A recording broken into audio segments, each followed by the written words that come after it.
We are in the 21st century. It's surprising to see a lot of people are still living like a slave.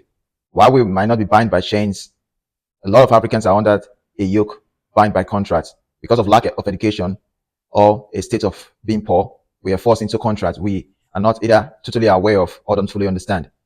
I was made known by someone a contract from Nigeria, Mave Atextic up. I don't know about Nigeria labor law, but I just find this contract confusing. I would actually put the contract details up here. It's actually confusing to me. Maybe it's just this is the way it is. I believe anyone is free to quit a job that they deem unfit for themselves or the job environment is not comfortable. Well, if you could see from this contract, it states that if you are to leave the job, you're going to pay a sum of 5 million naira. And the payment for this job, both training and for your work experience, is 70,000 per month. If you times that for 3 years, that's about 2.5 or less than 2.5. And if you have to quit the job before that period of time, you're going to pay a sum of 5 million naira. You see, a lot of people are not well educated and will not understand the meaning of legal binding. But I don't understand why someone would put themselves in such a pressure state. And whoever is writing this contract and whoever signed this contract, is those people lawyer aware of this sum? Because if you're actually working here, how is the environment? I don't think it will take 3 years for anyone to learn beauty therapy. I don't know what the sum is.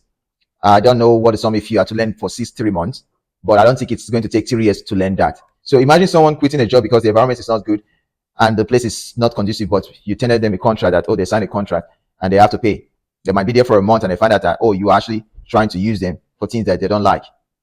I would want maybe Nigerians to look at this, especially Nigeria labor force, to look at this and see how conducive, because a company can be going against human policies and labor policies. So I don't know how this affects Nigeria's law, but I just find this disturbing because I can't be working in a company, and when I decide to leave because the company is not does not have good environment or is putting me under so much pressure, and I decide to leave, and then I have to compensate the company for my time of working and putting my effort into trying to make that company become progressive.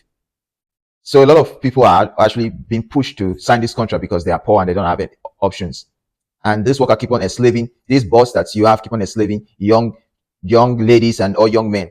It's shameful to see. But if anyone, I would say to all Nigerians, if you are to give in a contract, take the contract, tell them to give you the contract, take it to a lawyer. You don't have to sign the contract directly. You have no obligation to sign a contract right in front of any boss that told you to sign the contract. If you don't understand what the contract means, don't sign. But I think Nigeria law and Nigeria labor force need to start looking at this big company and see what they're actually doing. If they are starting from poor people and making them work under a severe work condition, because I don't think this is right or this is justifiable, because I'm sure anyone can leave a company that they are working for if the company is not right for them. Or maybe someone should educate me more about this. Keep well, stay educated.